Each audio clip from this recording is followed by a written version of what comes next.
সকাল সকাল চলে এসেছি ছাদ বাগানে আপনাদেরকে খুব সুন্দর একটা ভিডিও উপহার দিতে। এখন চলছে রথের মেলা, তো সবাই গাছ কিনতে খুব ব্যস্ত। আর আমার মতন অনেকেই থাকেন এই রথের মেলার জন্য অপেক্ষা করে, সারা বছর থেকে অপেক্ষা করেন যে এই রথের মেলায় গাছ কিনবো। ভেবে থাকেন যে কি গাছ কিনবো আর কোনখান থেকে কিনবো, এরকম অনেক কিছু প্ল্যান প্রোগ্রাম আগে থেকেই করা থাকে। তো যাই হোক, আজকে আমি আপনাদেরকে এরকম কয়েকটা গাছ দেখাবো যেগুলো আমাদের ঘরের জন্য খুব উপকারী। তো বেশি দেরি না করে চলুন সেই ভিডিওটা দেখে নেওয়া যাক। নমস্কার বন্ধুরা, আমি বর্ণালী আর আপনারা দেখছেন সবুজ ভালোবাসা। তো প্রথমেই যে গাছটা বলবো সেটা হলো তুলসী গাছ। তুলসী গাছ আমাদের বেশিরভাগ বাড়িতেই দেখতে পাওয়া যায়। তুলসী গাছ কিন্তু প্রচুর পরিমাণে অক্সিজেন দেয় এবং প্রচুর পজিটিভ শক্তির উৎস। তো তুলসী গাছ আমাদের অবশ্যই বাড়িতে রাখা উচিত। এছাড়া তারপরে যেটা বলবো সেটা হলো স্নেক প্ল্যান্ট। স্নেক প্ল্যান্ট বিভিন্ন ভ্যারাইটির হয়ে থাকে, ছোট ভ্যারাইটি, বড় ভ্যারাইটি, ভ্যারিগেটেড ভ্যারাইটির বা আরও একরকম স্নেক প্ল্যান্ট হয়ে থাকে। তো স্নেক প্ল্যান্ট কিন্তু প্রচুর পরিমাণে অক্সিজেন দেয় আর প্রচুর পরিমাণে এয়ার পিউরিফাইং করে। তো স্নেক প্ল্যান্ট কিন্তু আমাদের ঘরের ভেতরে বা আমাদের বাড়ির আশেপাশে অবশ্যই রাখা উচিত। তো এখানে একটা দেখুন অন্যরকম একটা স্নেক প্ল্যান্ট দেখালাম। তো তারপর যে গাছটা বলবো সেটা হলো অ্যালোভেরা জেল। তো অ্যালোভেরা গাছ আমরা অনেকেই বাড়িতে রেখে থাকি। অ্যালোভেরা গাছ থেকে কিন্তু প্রচুর পরিমাণে পজিটিভ শক্তি পাওয়া যায়। আর অ্যালোভেরা গাছ কিন্তু আমাদের প্রচুর উপকার করে আর উপকারে লাগে।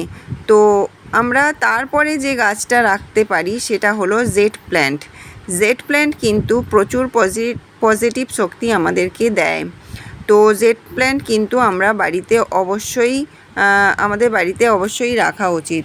তারপরে যেটা বলবো সেটা হলো স্পাইডার প্ল্যান্ট। স্পাইডার প্ল্যান্ট কিন্তু খুব পজিটিভ শক্তির উৎস। তো অবশ্যই বাড়িতে স্পাইডার প্ল্যান্ট আমরা ঘরের ভিতরেও রাখতে পারি বা বাইরে রাখতে পারি। আর তারপর যেটা বলবো সেটা হচ্ছে এটা শমী গাছ। শমী গাছ কিন্তু খুব উপকারী একটি গাছ। বড় বাবার কাজেতে বড় বাবার পুজোতে শমী গাছ ছাড়া বড় বাবার পুজো হয় না। তো শমী গাছ অবশ্যই ঈশান কোণে আপনারা রাখতে পারেন। তারপরে বলবো জবা গাছ, সাদা জবার গাছ। সাদা জবার গাছ কিন্তু বাড়িতে রাখা খুবই ভালো, কারণ সাদা জবা কিন্তু লক্ষ্মী ঠাকুরের খুব প্রিয় একটি ফুল। তাই সাদা জবা গাছ কিন্তু বাড়িতে রাখা খুব দরকার। তারপরে যেটা বলবো সেটা হচ্ছে গাঁদা গাছ।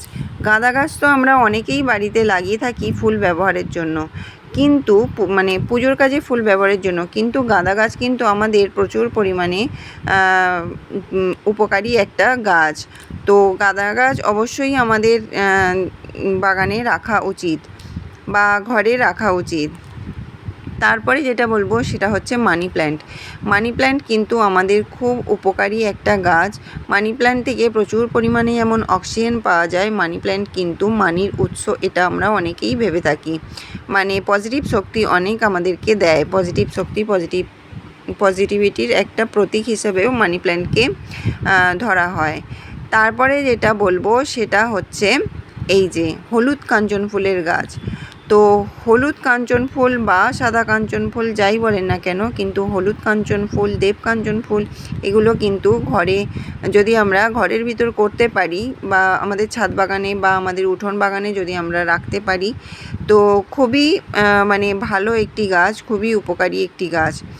তারপর এই সমস্ত যে গাছগুলো আমি দেখাচ্ছি, যেমন এই যে এরিকা পাম গাছ বলুন, তারপরে একটু আগেই দেখতে পেলেন সং অফ ইন্ডিয়া বলুন, এই সমস্ত গাছ, এই যে যেমন রিও গাছ, কলিয়াস গাছ, এই গাছগুলো কিন্তু সমস্তই আমাদের খুব উপকারী গাছ। হলুদ গাছ, পান গাছ, আমাদের ঘরের জন্য পজিটিভিটি রক্ষার জন্য কিন্তু এই সমস্ত গাছ খুব উপকারী।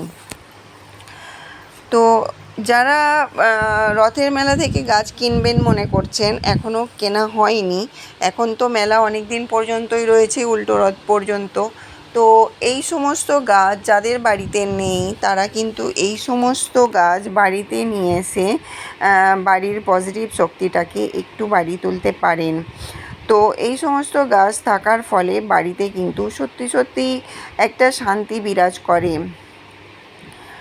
আর অবশ্যই গাছগুলো বাঁচানো খুবই মানে কষ্টসাধ্য ব্যাপার হয়ে থাকে, কিন্তু যদি আপনি বাঁচিয়ে তুলতে পারেন তাহলে জানবেন আপনার বাড়ির নেগেটিভ শক্তিটা অনেকটাই কেটে গেছে আর পজিটিভ শক্তি বাড়িতে প্রবেশ করা শুরু করেছে।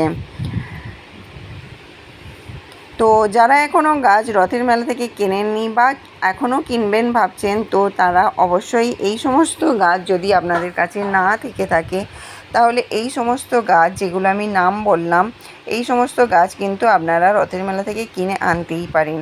শুধু রথের মেলা কেন, আমরা সারা বছরে যে কোনো সময় এই সমস্ত গাছ কিনে আনতেই পারি।